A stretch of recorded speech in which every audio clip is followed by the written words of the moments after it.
അല്ല, ഇതൊരു ഒരു നിരന്തരമായി ഉണ്ടാകുന്ന ഒരു വിഷയമാണല്ലോ.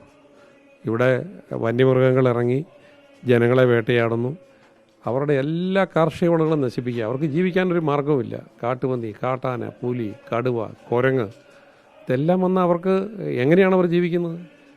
ഒന്നും ചെയ്യാൻ അവർക്ക് സാധിക്കുന്നില്ല. അതിനിടയിൽ ജീവൻ പണയപ്പെടുത്തിയാണ് ഈ മലയോര മേഖലയിൽ ആളുകൾ ജീവിക്കുന്നത്.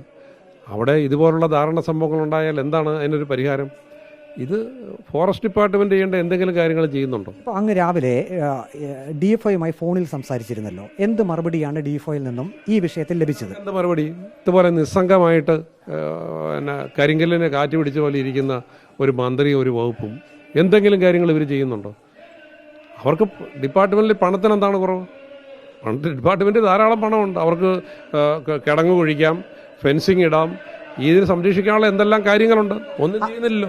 അങ്ങിപ്പോൾ ഇവിടെ നിരാഹാര സമരം ഇരിക്കുന്നു. അങ്ങയുടെ ആവശ്യം എന്താണ്? വനപാലകരുടെ അടുത്ത് ആ കാര്യം പറഞ്ഞു. ഈ മലയോര മേഖലയിലെ കൃഷിക്കാർ അനുഭവിക്കുന്ന നിരന്തരമായ പ്രശ്നങ്ങൾക്ക് ശാശ്വതമായ പരിഹാരം ഉണ്ടാകണം. അതിലെന്ത് നടപടിയാണ് ഉണ്ടാകുന്നതെന്ന് അറിഞ്ഞിട്ടേ എഴുന്നേക്കുന്നുള്ളൂ. തീരുമാനം ഉണ്ടായെങ്കിൽ മാത്രമേ സമരം അവസാനിക്കൂ. അതിനെക്കുറിച്ചുള്ള നടപടി ഉണ്ടാകണം.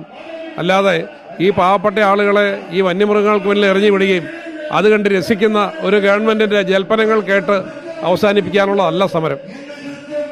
ഇപ്പോൾ സർക്കാർ ഇപ്പോൾ നഷ്ടപരിഹാരം പ്രഖ്യാപിച്ചിട്ടുണ്ട്. നഷ്ടപരിഹാരം ഇവരെന്ത് നഷ്ടപരിഹാരം?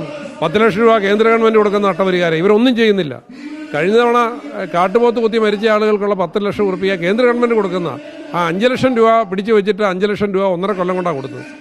ഇവരൊന്നും കൊടുക്കുന്നില്ല. ഇവരെന്ത് നഷ്ടപരിഹാരം കൊടുക്കുന്നു? ഇവരൊന്നും കൊടുക്കുന്നില്ല. അത് കേന്ദ്രമുണ്ടോ?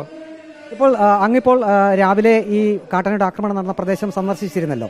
വനാതിർത്തിയോട് ചേർന്ന് കിടക്കുന്ന സ്ഥലമാണ്. നാട്ടുകാർ എന്തെല്ലാം ബുദ്ധിമുട്ടുകളാണ് അങ്ങേ അറിയിച്ചത്?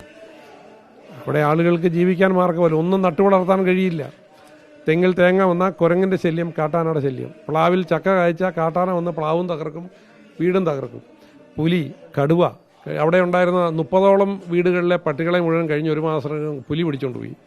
അവിടെ ഇപ്പോൾ ഒരു വീടുകളിലും ഒരു വന്യമൃഗം വന്നാൽ ഒന്ന് കുരയ്ക്കാൻ പോലും ഒരു പട്ടി പോലും ഇല്ല. അതിനെ മുഴുവൻ പിടിച്ചുകൊണ്ട് പോയി. കടുവ ഇറങ്ങി.